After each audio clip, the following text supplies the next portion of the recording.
स्वामी सुदामा भैया कहते हैं, प्रिय सुशीले, तुम नहीं जानती क्या, तुम्हें शिष्टाचार नहीं पता, तुम्हें क्या समाज का ये व्यवहार नहीं पता कि जब भी किसी के यहाँ जाओ फिर वो तो परमात्मा है, विधाता है, प्रभु है। जब भी किसी के यहाँ जाओ, जैसी सामर्थ्य हो, जैसा सामर्थ्य तुम्हारा हो, पत्रम पुष्पम फलम तोयम, किसी के यहाँ भी अच्छे कार्य में जाओ फिर परमात्मा के दरबार में तो जाने के लिए सुशीले कुछ ना कुछ तो हाथ में होना चाहिए, कभी खाली हाथ नहीं जाना चाहिए। सुशीला मैया बोली, स्वामी उसकी चिंता तुम मत करो, हम निश्चित ही कुछ ना कुछ इंतजाम, कुछ ना कुछ व्यवस्था कर देंगे। आज सुशीला मैया 3-4 घरों में गई, 3-4 घरों में जाकर काम किया। काम करने के बाद महाराज कुछ माताओं ने क्या दिया पता जानते हैं? लोग कहते हैं चावल, बोले नहीं, चैल खंडे निगृहीत्वांगा बंदितो से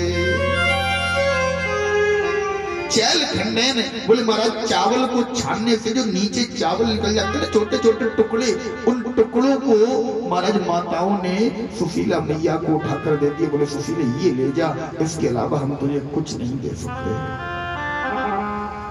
आज सुशीला मैया 3-4 घरों से चैल खंडेन लेकर आई। एक फटा पुराना सा कपड़ा घर में रखा है, इसके अलावा और कुछ नहीं है। मैया ने उसी कपड़े में चैल खंडेन को बांधा, चावलों के टुकड़ों को बांधा, सुदामा जी को दे दिया। सुदामा जी ने जैसे ही पोटली हाथ में ली समझ गए, अहो भाग परमात्मा के, अहो भाग परमात्मा की कृपा आज इन चावलों पर होने वाली है। ये चावल,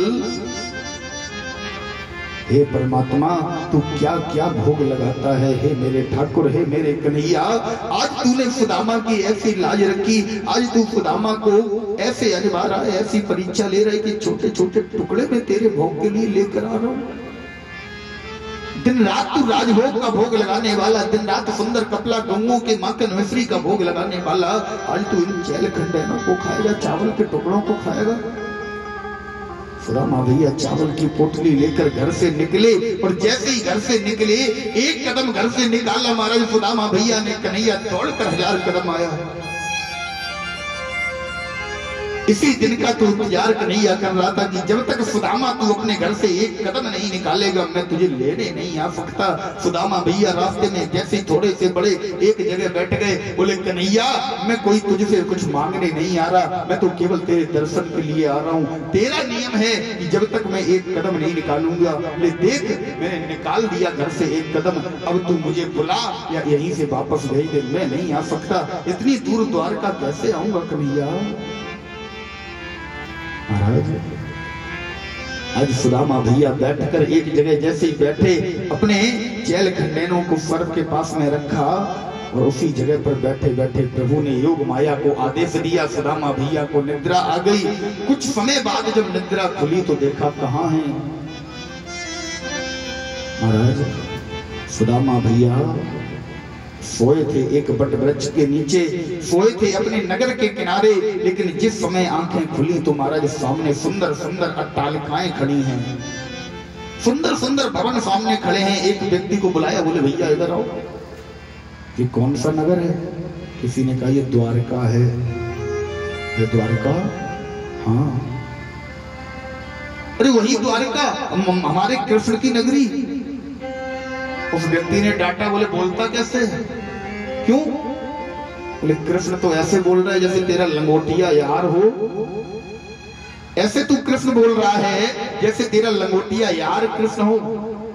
बोले भैया तूने बिल्कुल ठीक पहचानो, कृष्ण मारो लंगोटिया यार है। उस व्यक्ति ने और डांटा, बोले हमसे तो तूने कह दिया, किसी और से मत कहना कि कृष्ण तेरा लंगोटिया यार है,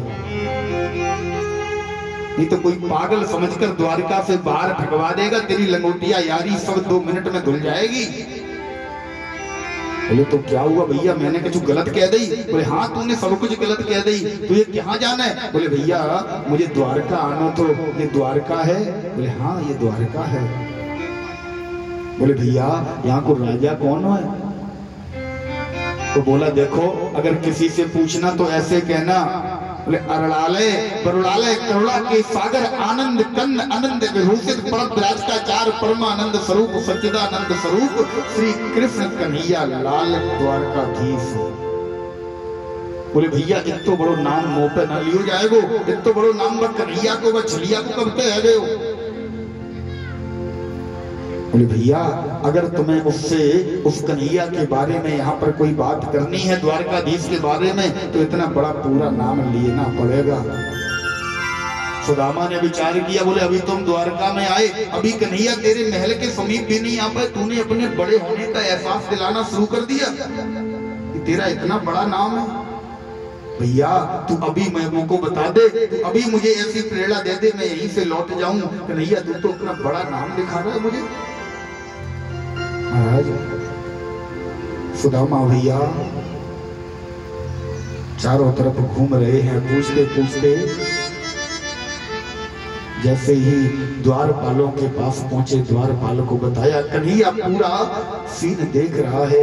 रुक्मिणी मैया के पास कन्हैया हमारा माधव बैठा हुआ है, देख रहा है कि सुदामा हमारे दरवाजे तक आ गया, द्वारपाल से बात कर रहा है, लेकिन अभी द्वारपाल आया क्यों नहीं? कन्हैया अपने सिंहासन पर बैठा बार बार उचक उचक कर, बार बार उछल उछल कर द्वारपाल के आने की प्रतीक्षा कर रहा है। रुक्मिणी मैया ने पूछा कोई आ रहा है क्या प्रभु? बोले हाँ कोई आ रहा है, बहुत विशिष्ट है, बहुत विशेष है, अभी जब आएगा तो पता चल जाएगा। आज सुदामा भैया दरवाजे पर खड़े हैं, द्वारपाल जैसे ही अंदर प्रवेश किया, प्रभु ने पूछा द्वारपाल कहो क्या संदेश लाए हो?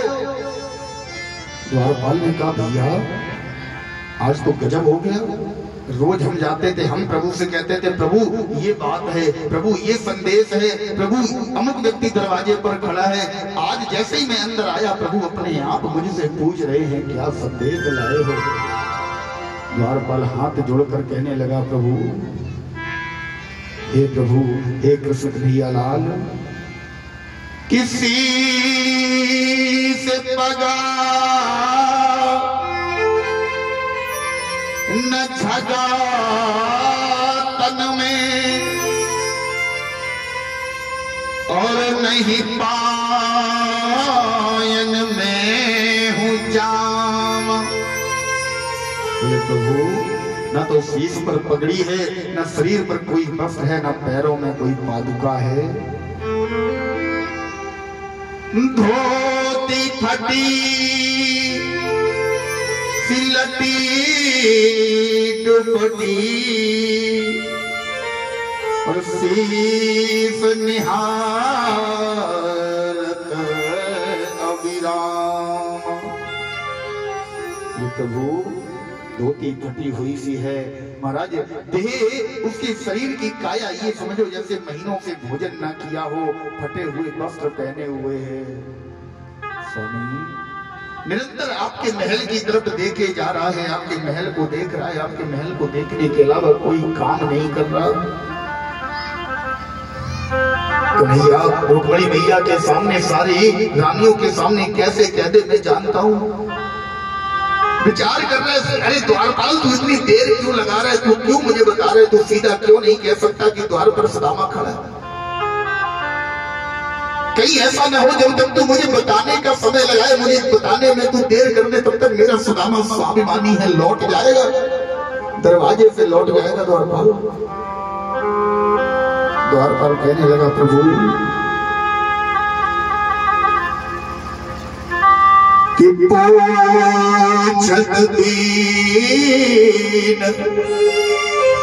प्रभु दरवाजे पर एक ऐसा व्यक्ति आया है जिसकी धोती फटी है, शरीर पर कोई वस्त्र नहीं है, केवल एक 50 जगह से फटी हुई धोती है, पैरों में जिसके पादुकाएं तक नहीं है, बहुत दूर से चल के आया है, ऐसा मालूम पड़ रहा है जैसे महीनों से भोजन नहीं किया।